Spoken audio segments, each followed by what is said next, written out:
Hey, what's up guys? Welcome back to the channel. My name is Frank Mularcik, and in this video we're going to be looking at all the dividends that I received in the month of August 2021 and just a broad look at my dividend portfolio as a whole and how it's been progressing over the last few months and what we're trying to improve upon in the future.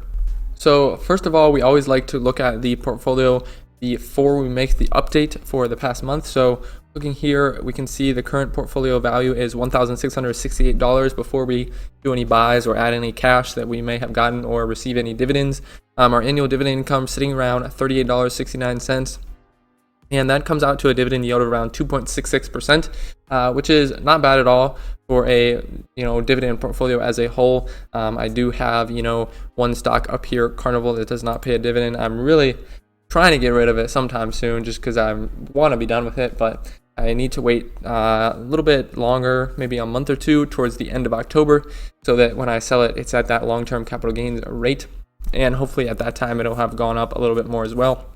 And then that 3-year dividend CAGR is 6.7%. Currently, we're always trying to increase that. To me, that is one of the most important metrics in my dividend portfolio. Looking at the sectors here right now, at least at the beginning of this month, we're around 13% cash and about 18% information technology. And then the smallest segment there is communication services with just about 3%. So right now we're going to go into Fidelity, and I actually have this filtered out from the beginning of August to the end of August. You can see August 2nd was actually the first trading day, and then August 31st was the last trading day there. So if we just go here, you can see all the transactions. We're just going to download that those transactions as a little CSV file there and save that, and I guess we'll just replace it. Normally it just downloads there, but for some reason we are prompted to save it. So we're also going to now go into our script here and run that script, and then we will be prompted to open up that file that we just downloaded. So it should pop up with that dialog pretty soon here. So that dialog just popped up, and we'll just select this file that we just downloaded, open that up, and then it'll start running through the script and updating some of these numbers in our portfolio. So mostly it's just going to add in this transactions tab, it'll add some transactions down here below for buys and sells we did, or any cash injections or contributions to the portfolio we made. And then it'll also add some entries down here in the dividends tab here, just for any dividends we received during the month. So I'll let that run and then come back to you guys when it's all finished up. So as we can see, the script just finished running, and as always, I just deposited $45 for this month, and then we just made one buy, unfortunately, this past month, and that was Air Products and Chemicals. Just about $15 worth there.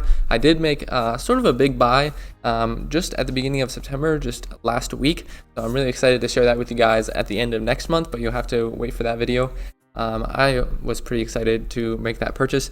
And then looking down here in the dividends, we did make no sales, as it says here.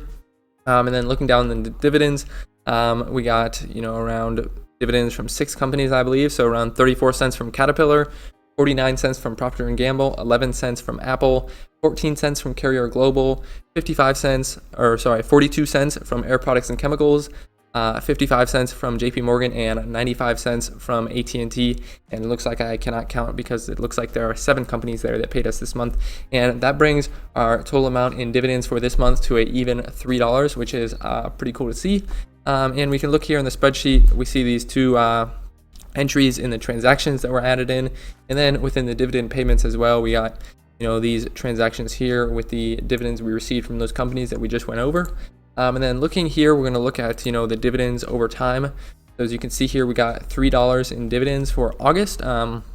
So the last month that was similar to this month would be May.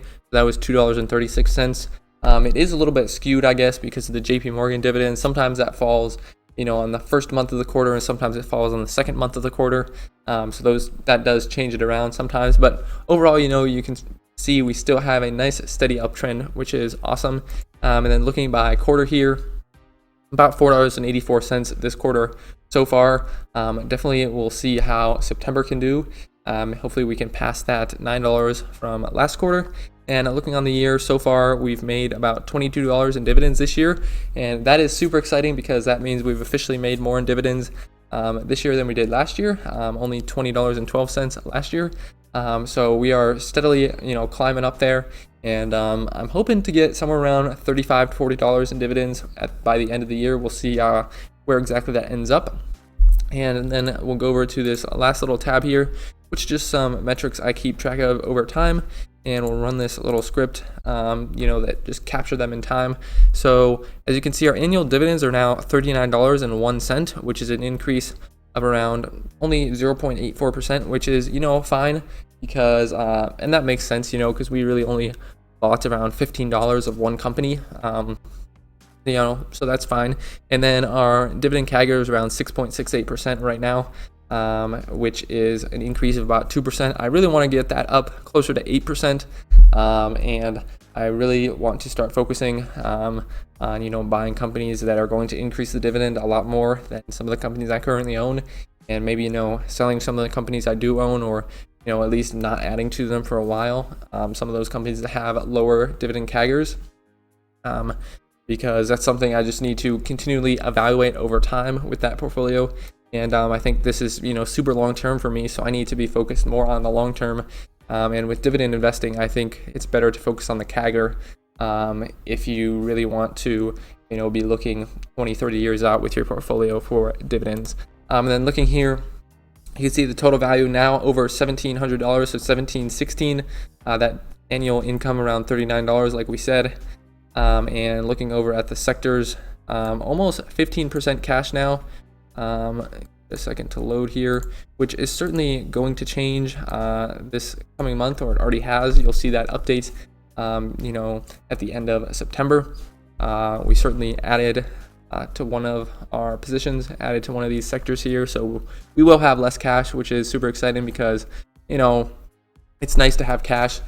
Because you then have capital there to invest when you see a good opportunity, which is pretty much what happened for me.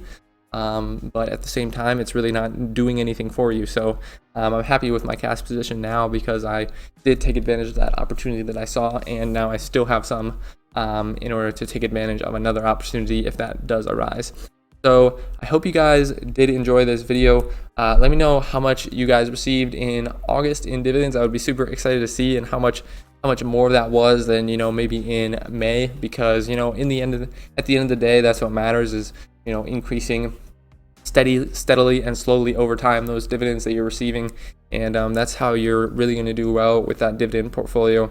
Just slow and steady race here with the dividends, because they do take a while to compound. So thanks for watching the video to the end. I really do appreciate that. Again, let me know how much you guys received in the dividends in the comments below, and I'll see you in the next one.